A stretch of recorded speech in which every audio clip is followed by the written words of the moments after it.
바로 시작하겠습니다. 먼저 플리머스와 리즈의 경기를 분석해 보도록 하겠습니다. 플리머스 잉글랜드 2부 15위 무승패 패무입니다. 홈에서의 화력은 코벤트리나 사우스햄튼에게도 통하는 모습입니다. 강호를 상대로 무기력한 유형은 아니라고 볼 수 있을 것입니다. 다만 플리머스의 문제는 강호의 상당히 공격적인 플레이를 저지할 만한 수비적인 힘이 부족하다는 것입니다.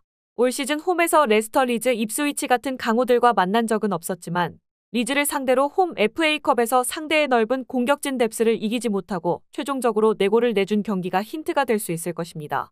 리즈 잉글랜드 2부 2위 무승승승승입니다. 연장 12 끝에 4대1로 플리머스를 제압한 이후로는 장점인 화력이 상당히 불이 붙은 모습입니다. 플리머스가 리즈의 혀를 뚫어주었다고 해도 무방했던 상황입니다. 리즈가 EPL에서는 다득점 다실점의 극단적인 압박 취향이라는 평을 들은 팀이지만 챔피언십에서는 공격이 다소 처진 상황에서도 압박으로 상대의 전진을 저지하는 퍼포먼스를 보여주는 모습을 보여주는 등 밸런스가 상당히 괜찮은 모습입니다. 플리머스가 홈에서의 화력이 강하고 이는 강호들과의 매치에서도 어느 정도 통한 면모가 있습니다. 다만 결국 상대의 공세를 미처 커버하기 어려워하는 수비력이 상당한 덫이 될 가능성이 높아 보이는 상황입니다. 리즈를 상대로 이미 FA컵에서 경험을 해본 바 있고 그 이후로 리즈의 공격력도 상당히 불이 붙었습니다. 오버 3.5 양상에서 리즈가 승리를 기록할 것으로 봅니다. 다음은 브렌트포드와 리버풀의 경기를 분석해 보도록 하겠습니다. 브렌트포드 잉글랜드 1부 14위 패승패 패승입니다.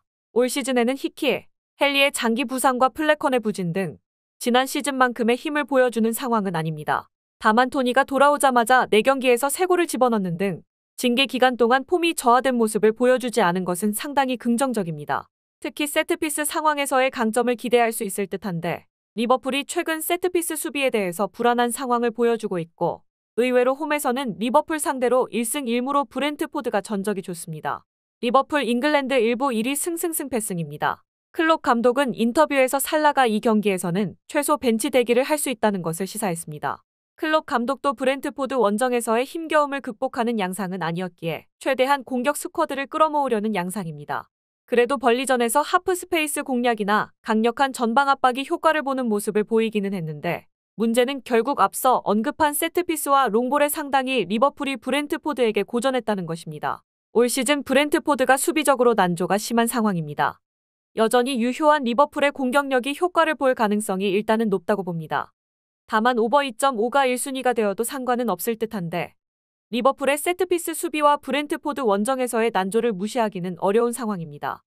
브렌트포드의 주포 토니의 폼도 징계 기간에도 불구하고 매우 좋은 편입니다. 리버풀의 승리와 오버 2.5를 예상합니다. 다음은 AT 마드리드와 라스팔마스의 경기를 분석해 보도록 하겠습니다. 아틀레티코 스페인 1부 4위 승승무패패입니다. 홈에서는 리그 무패를 기록하는 등 강세가 있는 상황입니다. 다만 아틀레티코가 현재 처한 상황이 썩 녹록지는 않은 상황입니다. 모라타도 2에서 3주 정도 부상으로 빠질 예정인 모습이고 그리즈만도 체력적인 문제로 꽤 득점포가 잠잠한 상태입니다. UCL 16강을 앞둔 상황이기도 해 사실상 리그 우승이 불가능한 상황에서 이 매치에서 FULL로 주력 선수들을 가동할 가능성이 적다고 보는 것이 나을 듯합니다. 라스팔마스 스페인 1부 8위 승승패무승입니다. 라스팔마스가 원정에서는 약하다고는 하나 일단 이는 수비적으로는 틀린 이야기입니다. 원정에서 상위 전력을 상대로는 주도하는 스타일을 잘 구사하기 어렵다는 점은 확실한 상황이기는 하지만 레알 마드리드에게 2대0으로 패배한 경기를 제외하면 2골 이상을 허용한 경기는 원정에서도 없는 상태입니다. 일단 아틀레티코의 동적인 움직임에 고전할 가능성은 공격에서 염두에 두는 편이 좋으나 결국 수비적으로는 안정감을 어느 정도 보여줄 수 있기는 할 것입니다. 아틀레티코가 그래도 홈에서의 강점이 있다는 점을 무시하기는 어려울 것 같습니다. 라스팔마스가 원정에서의 성적에서도 상위권을 상대로는 고전하는 양상도 강한 것이 사실입니다. 물론 아틀레티코가 현재 상황에서는 로테이션을 구상해야 하는 상황이고 라스팔마스도 원정에서의 실점률 커버는 되는 편이라는 점을 생각해야 할 것입니다. AT 마드리드의 승리를 예상합니다. 마지막으로 나폴리와 제노아의 경기를 분석해 보도록 하겠습니다. 나폴리 이탈리아 1부 9위 승패무승패입니다. 다음 일정이 UCL에서 바르셀로나를 만나는 상황이나 나폴리가 리그 순위도 급해서 찬밥 더운 밥 가릴 때는 아니라고 할 수 있을 것입니다. 일단 네이션스컵에서 돌아오는 오시멘도 곧장 투입을 하게 될 듯합니다. 일단 올 시즌 우측에 쏠린 공격 등 문제점을 상당히 많이 내포한 상황이기는 하지만 체급의 힘으로 중하위권 팀을 상대로는 꾸역승이나마 거두고 있는 것은 나름 괜찮은 행보일 것입니다. 제노와 이탈리아 1부 12위 무승승 무패입니다. 생각보다 중앙이 괜찮습니다. 바델제, 스트로트만이 세리에 A 내에서의 경험이 아주 많은 선수이기도 합니다. 물론 중앙에서의 창조성이 있는 아탈란타에게는 무기력한 모습이었지만 나폴리는 올 시즌 공이 중앙으로 잘 순환되는 상황까지는 아닙니다. 물론 페이스가 나폴리의 차지가 될 가능성은 높은 상황이고 제노아의 측면 공격도 윙백들의 퀄리티를 신뢰하기 어렵다는 점은 감안해야 하나 실점의 폭 자체를 줄일 가능성은 있어 보입니다. 일단 나폴리가 올 시즌 여러 문제점이 있는 상황이지만 결국 오시멘의 한 방과 체급으로 중하위권을 누르는 양상은 보여주는 모습입니다. 그나마 제노아가 중앙에서의 힘이 생각보다는 괜찮은 편이라는 점에서 실점의 폭이 아주 크지는 않을 것을 생각해 볼 수 있을 것으로 봅니다. 나폴리가 언더 2.5 상황에서 신승하는 것을 예상해 볼 수 있을 것 같습니다. 영상에서 알려드리는 내용들은 모두 1차 분석 내용들이며 2차 분석과 최종 조합픽은 영상 하단 고정 댓글 링크로 문의 주시면 안내 도와드리도록 하겠습니다. 시청해주셔서 감사합니다.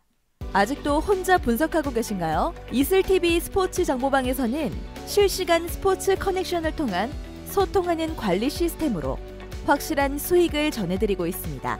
정보방 입장 조건은 없으며 일반인들은 쉽게 접할 수 없는 배당 흐름 분석, 모든 경기 라인업과 결장자, 마지막으로 분석 모델링을 통한 최종 조합픽까지 무료로 제공해드리고 있습니다. 물론 마음에 안 들면 둘러보시고 나가셔도 됩니다.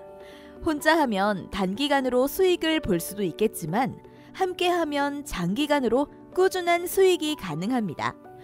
정보방 무료 참여하시고 꾸준한 수익을 원하시는 분들은 영상 고정 댓글 링크로 문의 주시면 안내 도와드리겠습니다. 늦지 않았습니다. 함께 합시다.